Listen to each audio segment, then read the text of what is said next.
Greetings, friends of liberty.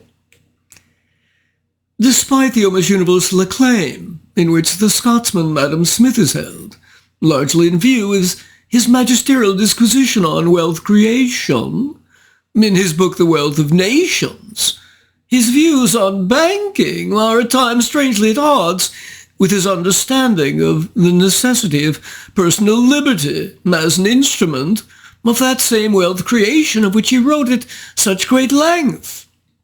For example, he believed that the government should essentially be allowed to create a monopoly private bank, the Bank of England, to distribute and disperse currency, instead of allowing free competition among a multiplicity of banks.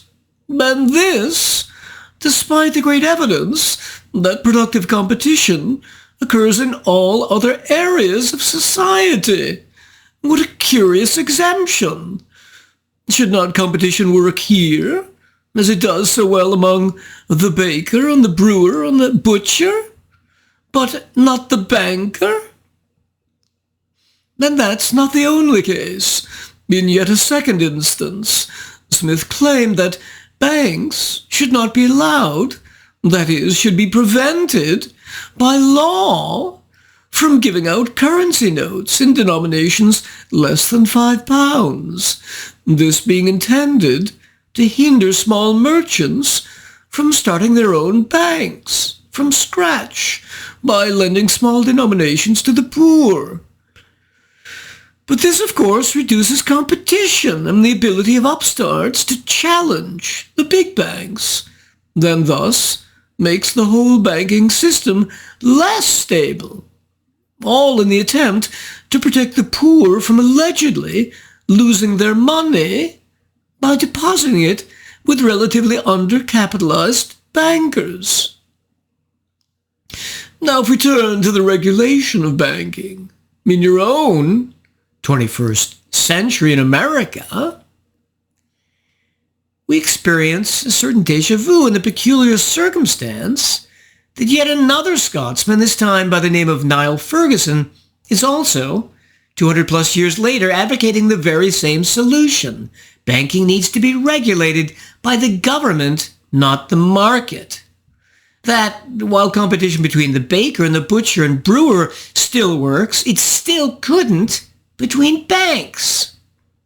Two in a row makes one begin to wonder how well earned that Scottish reputation for financial acumen really is. But in this short 153-page book, we find our broadly classically liberal historian arguing precisely that. And since his book more generally purports to diagnose the degeneration and decline of American society, Niall also examines other areas of that society, notably the law, education, and civil society, to complete his audit. Let's see in the end if our Oxford, Harvard, Stanford, and Hoover Institution fellow really embodies Scottish Enlightenment values.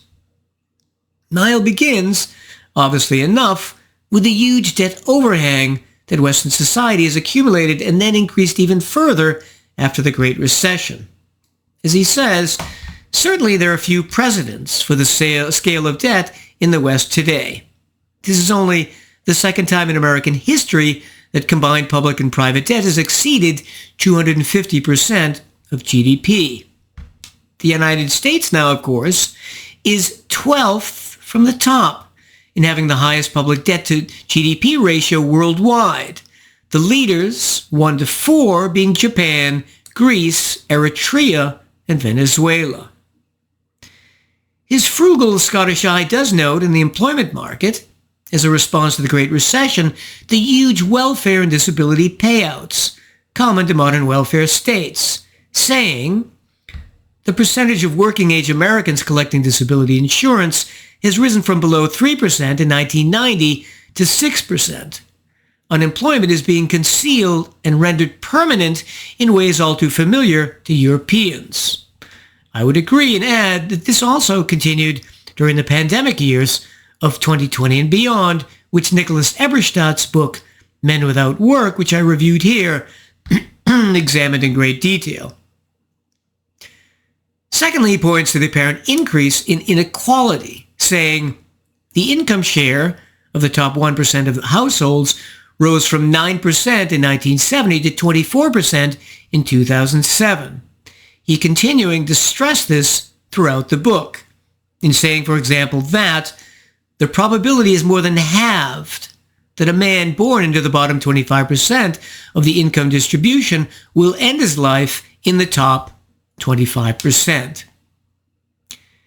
Thirdly, he rightly mentions the huge increase in regulations and the strength of bureaucracies.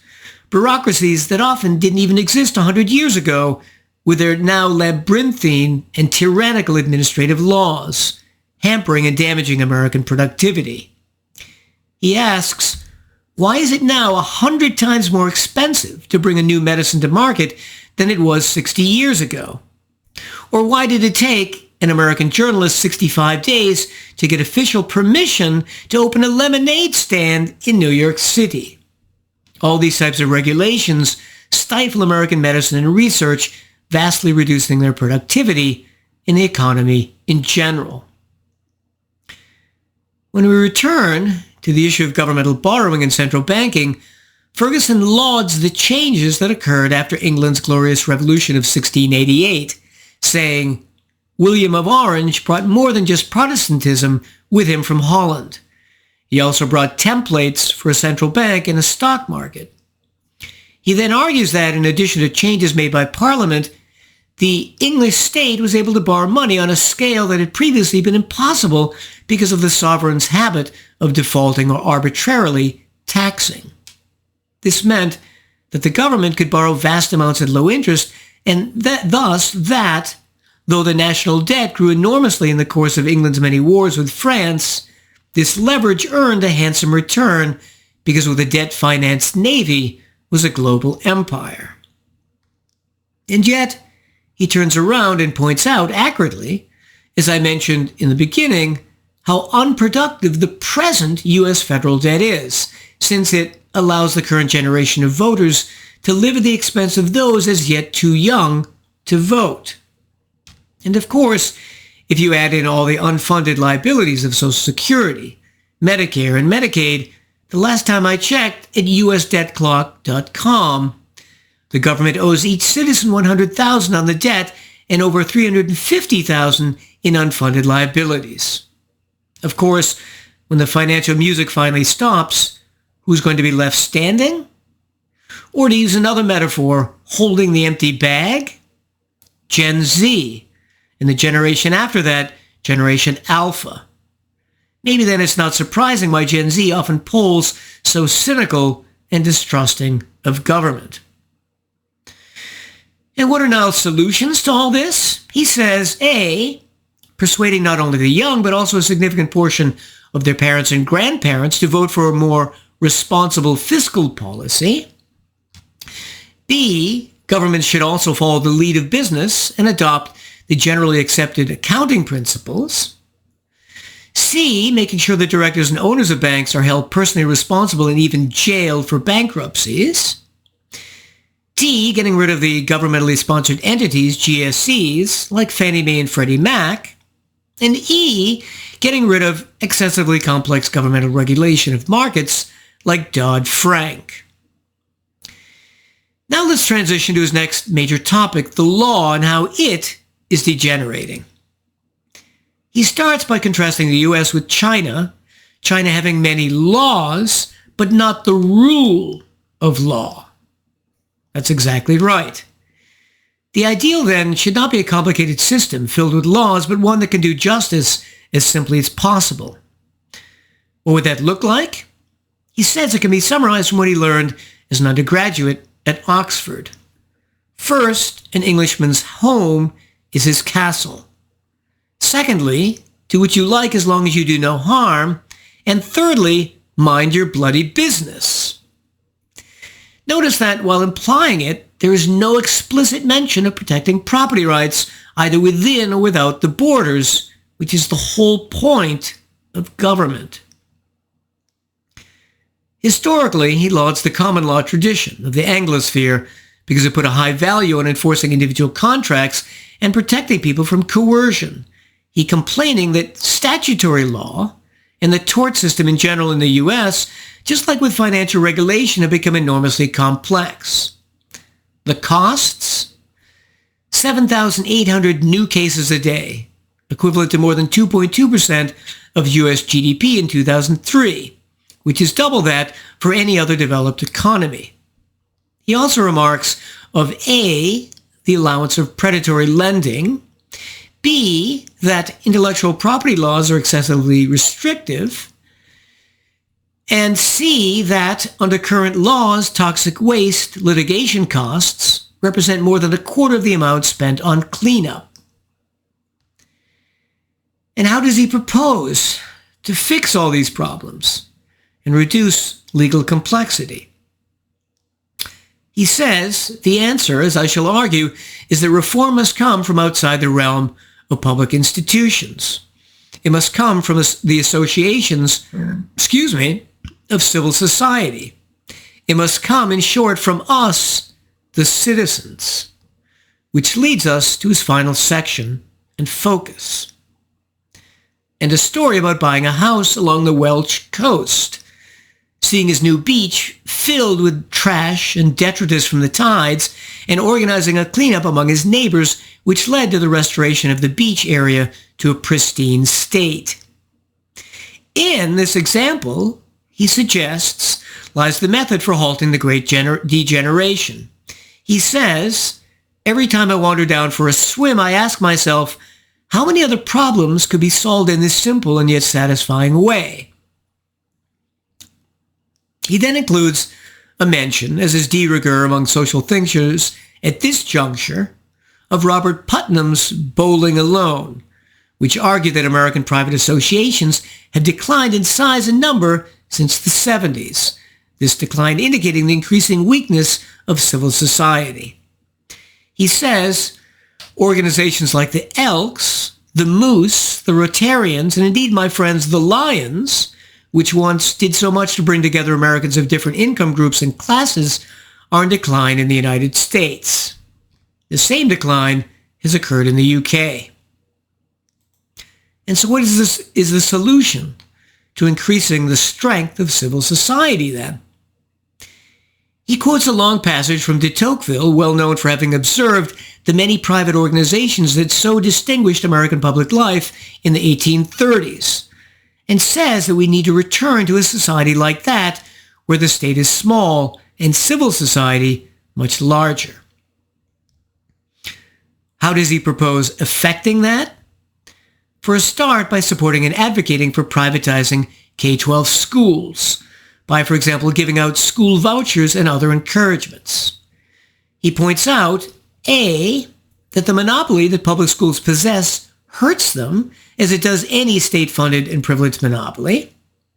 B, that all over the world, smart countries are moving away from the outdated model of state education monopolies and allowing civil society back into education. C, that thanks to a bold scheme of decentralization and vouchers, the number of independent schools has soared in Sweden. D, the great academic performance of Harlem Success charter schools in New York. E, how in many Asian countries, private academies help students achieve much better grades than U.S. students have achieved. And F, how dollar for dollar private schools are superior to public. He concludes the book by saying, the largest story I am telling, using education as the example, is over the past 50 years, governments encroached too far on the realm of civil society, which is in a state of decay. Not so much because of technology, but because of the excessive pretensions of the state. Now, having seen his approach, let's go through its positives and negatives.